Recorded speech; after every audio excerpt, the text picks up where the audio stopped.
It's unfortunate Myles Garrett has to be suspended for the rest of the season. You can't see him again. This is what you don't consider this a football issue. Even though it was on the field, it's a non-football issue. I'm not going to go as far as to say it was a criminal act like I saw Damian Woody saying on national television last night. I don't think that the law enforcement official should get involved and suddenly he should be arrested on assault charges. But I do believe that when you're the National Football League, safety is an issue, decorum is an issue, behavior is an issue. All of these things come into play. Understand that Troy Vincent in his office is going to write a letter. Jon Runyan is going to hand out the punishment. Guys like Derek Brooks and James Thrash, because you know that somebody's going to file an appeal. It doesn't matter. Myles Garrett is not going to be seen again this season on the football field. I predict that he's going to be suspended for the rest of the year. I think that there's going to be a suspension that comes down to Pouncey. My initial reaction is he lost it in the moment that he saw Myles Garrett, hit his quarterback with his own helmet. But when you think about it, okay, considering the letter of the law, whatever, a suspension is going to come his way. There's going to be a host of people that's going to be fined because there is a rule in the National Football League. Just like in the NBA, you can't come onto the court from the bench. You can't come onto the field from the sideline. So there's going to be multiple fines handed down. I believe there's going to be at least 2 suspensions, that on Garrett, that on Pouncey. Mason Rudolph wasn't innocent in all of this in a lot of people's eyes. They view him as being an instigator. I don't go that far as to say that you're a quarterback, you're getting beat up all night long. Garrett was all over Mason Rudolph all night long. You're battling with offensive linemen trying to protect Mason Rudolph, but you were hitting the quarterback. And then with 8 seconds left, you take him. He clearly has gotten rid of the ball. Not only do you put him down, you was going to get penalized at that moment anyway, because you literally drove your body into him to drive him into the ground, which is a penalty in and of itself, which is why Mason Rudolph acted the way that he acted, because he's like, it's 8 seconds left. The game is clearly over. Y'all up 14, and you still doing this to me? That's what that was about. But you know that there's going to be repercussions in that regard. No way around it. But in terms of Myles Garrett, it's unfortunate, but penalized first game of the season, second game of the season against the Jets, multiple late hits, including breaking Trevor Siemian's leg. You got to take all of that into consideration. But then for this to be on national television, the league office, just knowing, I haven't spoken to them, but I've known Troy Vincent for many years. I covered him when he was a Philadelphia Eagle. I was a Philadelphia Inquirer. And I'm telling you right now, the fact that it was on national TV, that is something that's beyond a football play.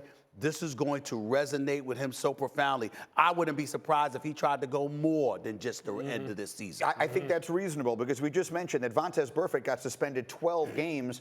And again, he has a much lengthier and dirtier history than Garrett does. But to sort of randomly choose 6 games because there were 6 games left in the season might not be the way to do this. Here's the thought I had as Steve was talking.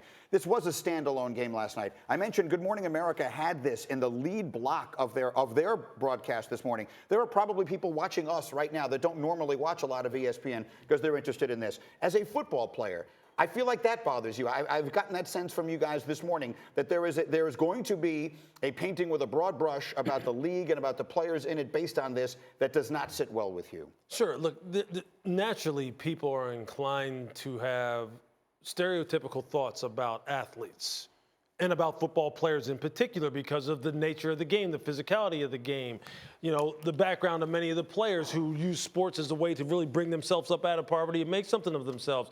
So when this happens, there's a faction of people who don't really follow sports who are going to look at this and go, see, that's how they are. They have no when the going gets tough, this is what they resort to. So you're right. So personally, you start to take it personal. You start to worry about how this affects the reputation of everyone else in the fraternity too. And it's not representative of how people really are. I understand that you can get outside of yourself and have those moments, but they have to be punished. But you're right. Now, and the league is aware of that too now. They don't want the perception of their game being that we have a bunch of uncontrollable young players out here who are just testosterone-ridden guys who are, unpredictable. They don't want that. And we don't want that. Louis Riddick is 1,000% right. And I'm going to still take it to another level. You're judged differently as a black man.